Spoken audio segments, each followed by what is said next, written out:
Vault-Tec would have to be the most recognizable aspect of Fallout. You've all seen the Vault Boy, and in 4 of the main Fallout games, you start out in a Vault-Tec vault.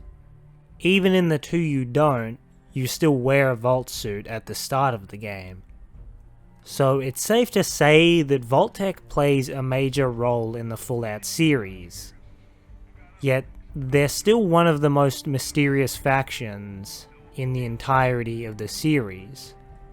We don't know who ran the company, we don't know exactly why most of the vaults were exposed to these social experiments, and we don't know if Vault-Tec is still around. However, I believe that Vault-Tec is not only still around after the war, but they're lying in wait for an opportunity to take control of the country. One of the most popular theories among Fallout fans is that Vault-Tec started the Great War. It was even going to be mentioned in the Fallout movie that never ended up being made. The theory definitely makes a lot of sense. It would have to be this popular. This theory being true would lend credence to what I'm proposing, although it's still possible even if Vault-Tec didn't start the war. It would seem strange that over the many Fallout games we've played, we have yet to encounter anyone significantly high up on Vault-Tec's corporate ladder. Even at Vault-Tec's headquarters in Washington DC, there's a distinct lack of high-level members. It's almost like they're hiding somewhere, like a vault. A company that's sole purpose was to create shelters capable of surviving nuclear annihilation would most likely have a special shelter exclusively for the company's higher-ups. Many may point to the LA Vault as this hideaway for corporate Vault-Tec. However, this vault was only a demonstration vault, built before Vault-Tec even won the government contract to build vaults nationwide. As such, the vault is more basic than others and is located in Los Angeles, where Vault-Tec's old headquarters is, before they moved it to DC.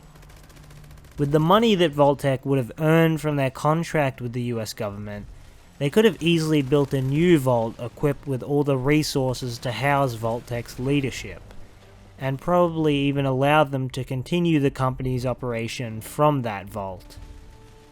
Which would explain why we never found any Vault-Tec higher-ups, as they were already in a vault, safe and sound when the Great War erupted.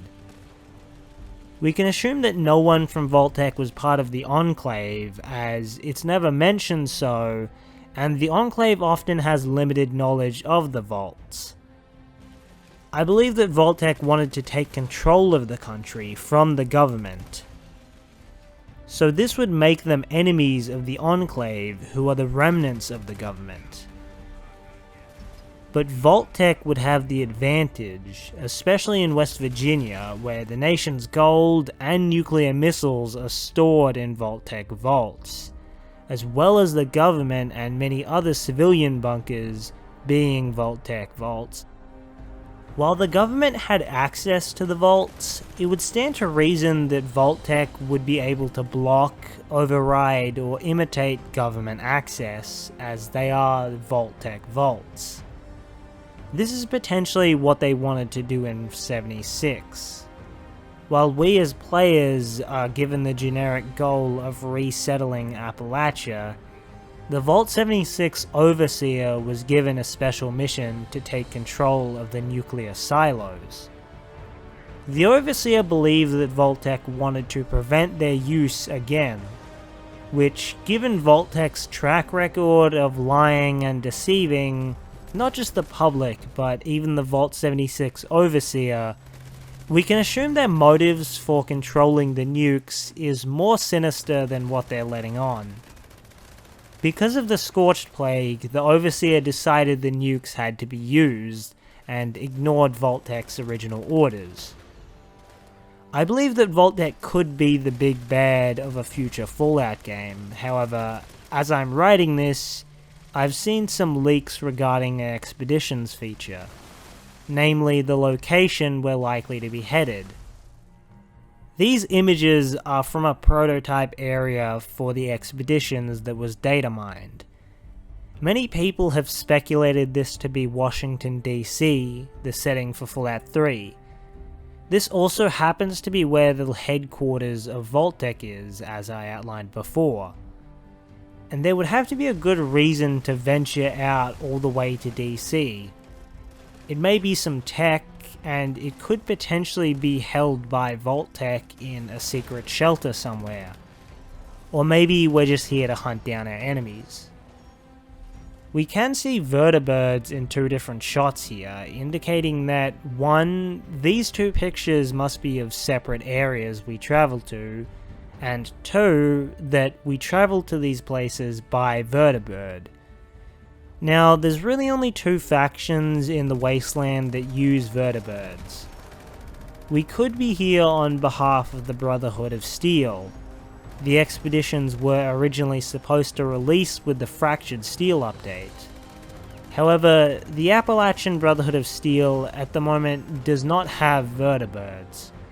And if they were to acquire any before the expeditions are released, it seems too risky to waste such a rare resource to travel that distance that could actually be traveled on foot in a decent amount of time.